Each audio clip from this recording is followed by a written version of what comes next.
Hello, the group stage is over, and with it the make a mistake, fix it in the next round mode is also over.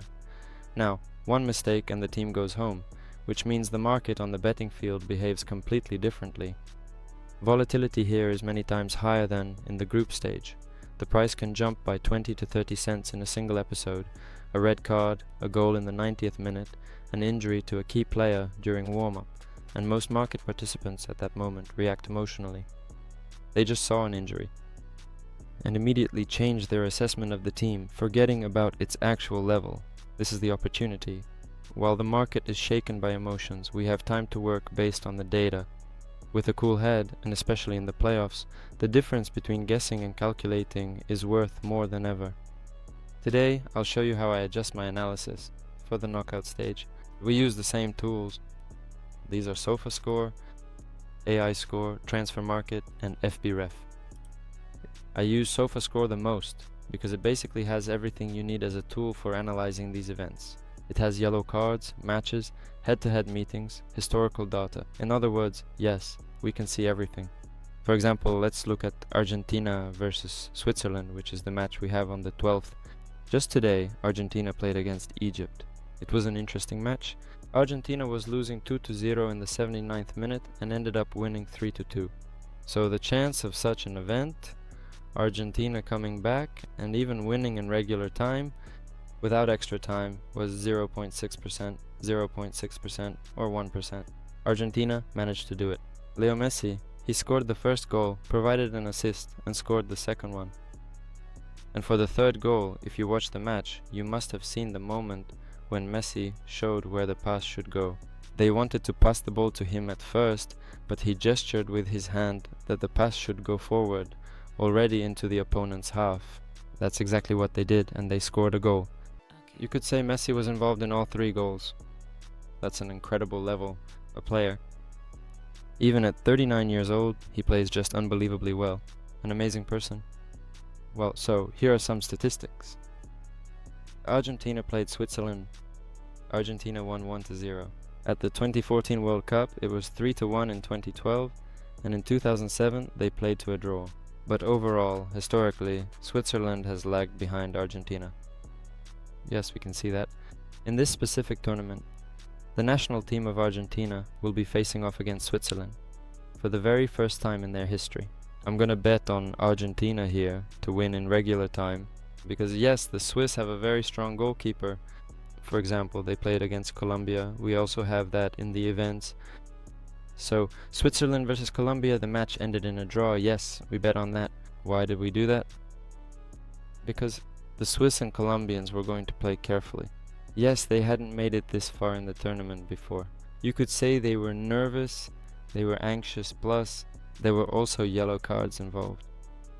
For example, one player played for 70 minutes, then was substituted because of a yellow card. A yellow card can lead to disqualification for the next match. That is, if you received a yellow card in the previous match and then get another one in the next, you miss the following match as a result. This also affects how carefully the players act in the moment. Yes, as we can see here, Colombia was attacking and Switzerland was attacking as well. You could say they played an equally balanced game. If we open the statistics also, Colombia's XG is 1.09, while Switzerland's is 0.4. But Switzerland has goalkeeper Kobel, who is one of the best goalkeepers in this tournament. Also, let me remind you that we are looking at both the statistics and the players' form, their attitude, their fatigue during the tournament itself. That is, if a player plays 3 matches in a row for 90 minutes, or even 120 minutes, fatigue really affects the player. Because of this, they might make mistakes somewhere, or not play as well, not at full strength. All of this is taken into account. Let's look at the shot statistics. 15-0, we have shots. Oh, where did everything go? Just a moment. We remember we have 15 shots, Colombia has 7, the Swiss have 7, it would seem, right? But at the same time, they draw in regular time, and they draw in extra time as well.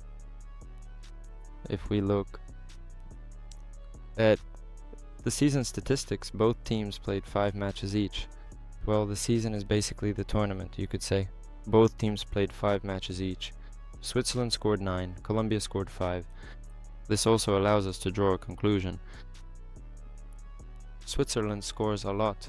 Their average goals per game is 1.8, close to 2. Colombia has 1, meaning a small number of goals. And because Colombia was the favorite here, Switzerland won't be able to show 1.8.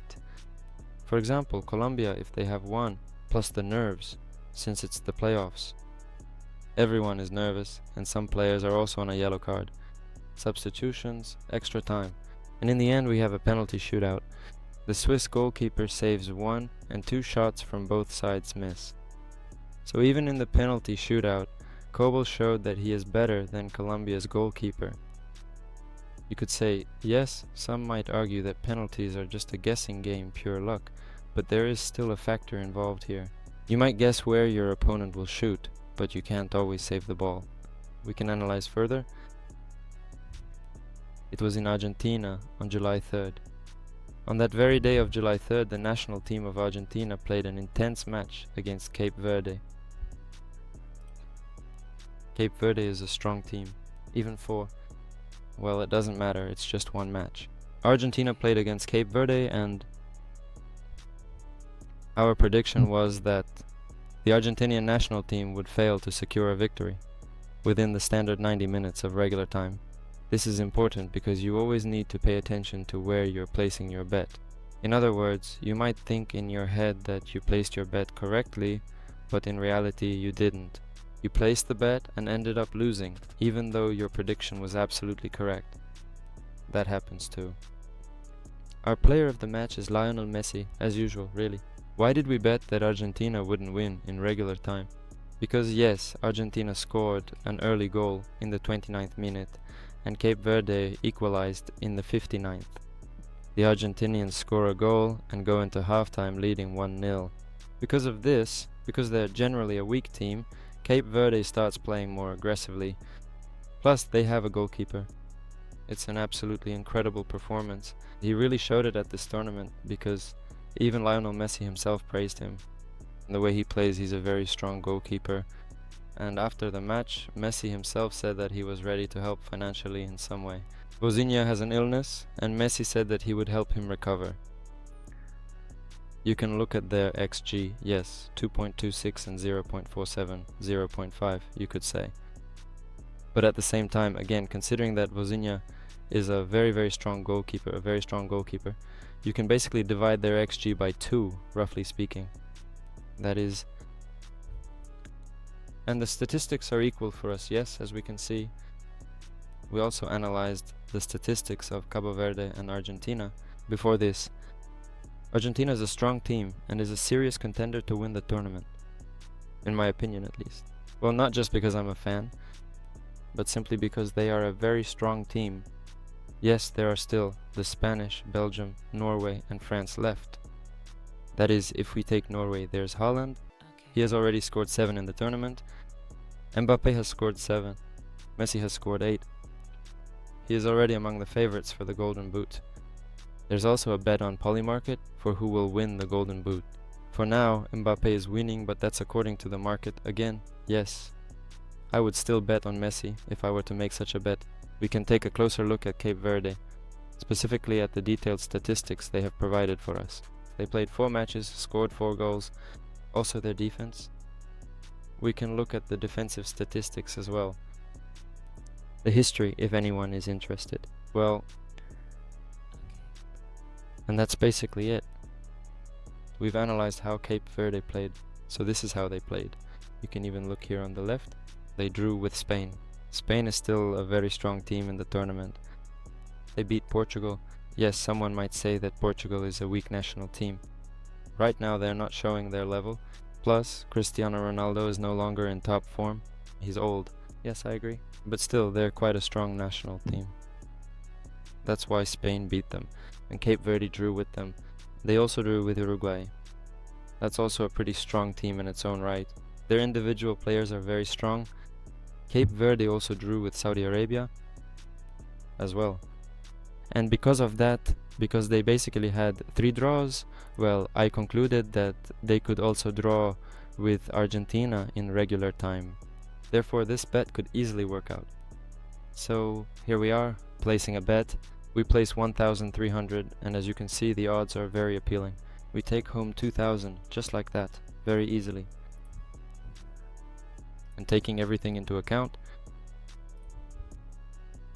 now, looking at the upcoming game for the match between Switzerland and Argentina, as I already mentioned, I am definitely going to be placing my bet on Argentina, preferably to win the game. 1.5 to 2 hours. Before the event, there will probably be some chances already. Plus, I'll also be keeping an eye out to catch a good odds if possible. That's very important, especially in the playoffs. Always check the market conditions on Polymarket. As I've already mentioned, check whether the bet is settled at the end of regular time or only after extra time, and whether overtimes are included. How penalties are counted in knockout rounds. Almost every other match can go to a penalty shootout. If you misunderstand the market conditions, your bet might not play out the way you expected, even if your prediction was correct. For example, both teams to score, or which team will score first, as well as totals, extra time, and penalties. Will there be penalties? Which team will advance? By the way, Norway has very good odds. You should also take a closer look at this match. And in conclusion, let me say, the playoffs are a stage where market participants' emotions are at their peak, and the price for favorite teams is often disconnected from the actual data. Fatigue, suspensions, XG in regular time, and the market's reaction to previous results, these are what matter, not the flag on a player's chest. Work with smaller amounts. Especially in the early playoffs, wait for the lineups, double check market conditions until the end, and the difference between guessing and systematic analysis will become obvious. Subscribe, see you.